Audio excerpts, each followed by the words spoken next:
A true story of betrayal and quiet justice. Margaret Chun had spent 43 years building a life she thought was uncheckable. She married Robert at 22, fresh out of college with dreams of teaching and raising a family. Robert was charming then, with an easy smile and promises of forever. They had 2 children, Daniel, now 40, and Susan, 38. Both lived within 20 miles of the family home on Maple Street, a beautiful colonial with white columns and a garden Margaret had tended for decades.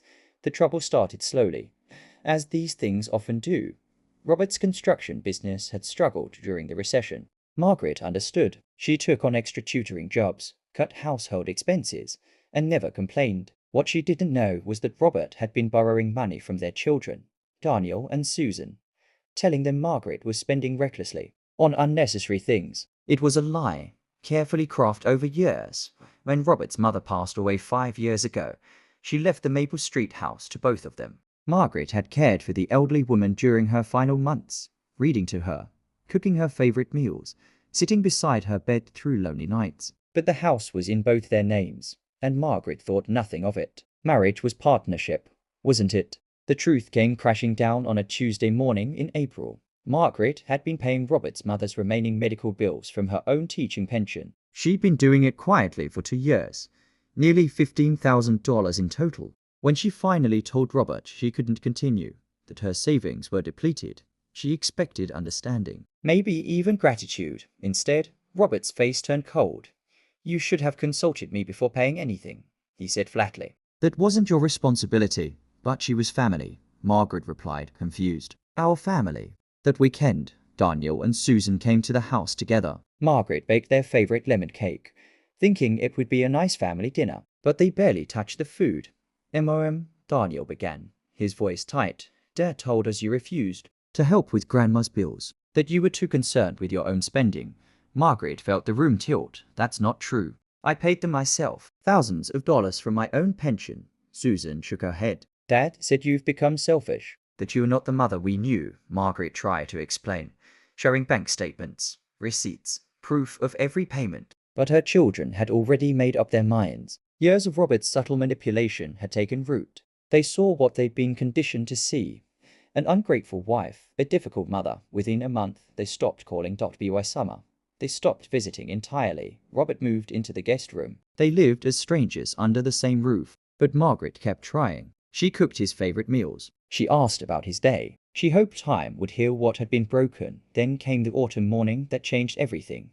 Margaret woke to find Robert's closet empty. His toiletries gone. A note on the kitchen counter in his careless handwriting. "I've filed for divorce. My lawyer will be in touch." The divorce was brutal. Robert wanted everything, especially the house. His lawyer argued that Margaret's wasteful spending on his mother's medical bills proved financial irresponsibility. Daniel and Susan submitted statements supporting their father, describing a mother who had become distant and selfish in recent years.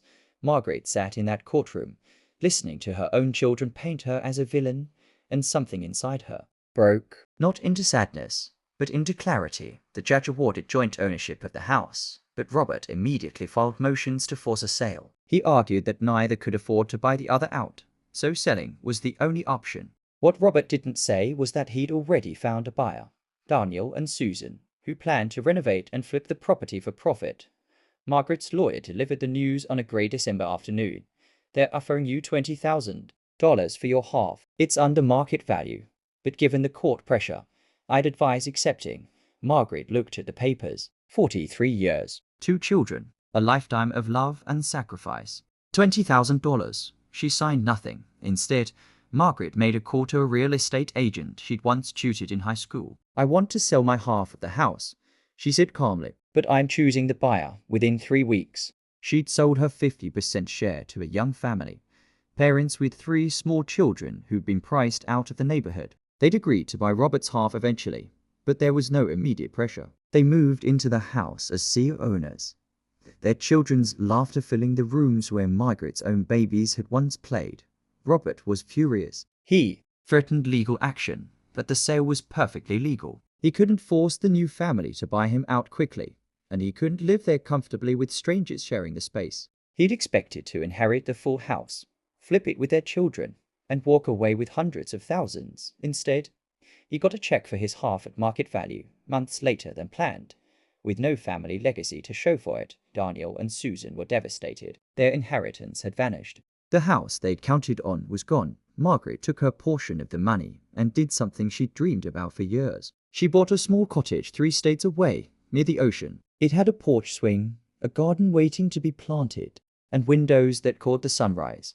She didn't leave a forwarding address for Robert or the children. On moving day, Margaret walked through the empty rooms of the Maple Street house one final time. She remembered teaching Daniel to ride his bike in the driveway, Susan's high school graduation party in the backyard, Christmas mornings with stockings hung by the fireplace.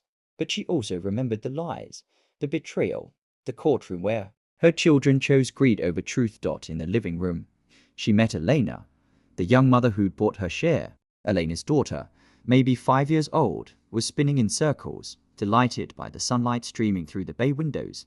"Thank you for giving us this chance," Elena said quietly. "We'll take good care of it." Margaret smiled. A real smile. The first in months. Fill it with love. That's all a house really needs. 3 years have passed now. Margaret's cottage is exactly what she needed. She tutors local children online, volunteers at the library, and has coffee with neighbors who've become genuine friends. She grows tomatoes and herbs, watches the ocean, and finally sleeps peacefully. She never heard from Robert, Daniel, or Susan again. Sometimes people ask if she regrets her choice, if she misses her family. Margaret always pauses before answering, choosing her words carefully. "I miss who I thought they were," she says. "But I don't miss the pain of pretending." Everything was fine when it wasn't. The Maple Street house still stands, its white columns gleaming in the sun. Elena's family has added a swing set in the backyard. At Christmas, they string lights along the porch railing, and the children build snowmen on the front lawn.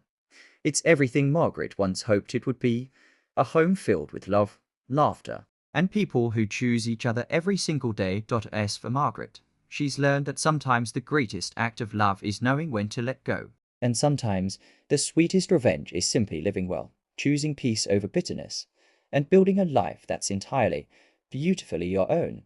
She sold the house they expected to inherit, and she disappeared into a life they'll never be part of. Some would call it revenge. Margaret calls it justice, and every morning, when she watches the sunrise from her cottage porch, she calls it freedom.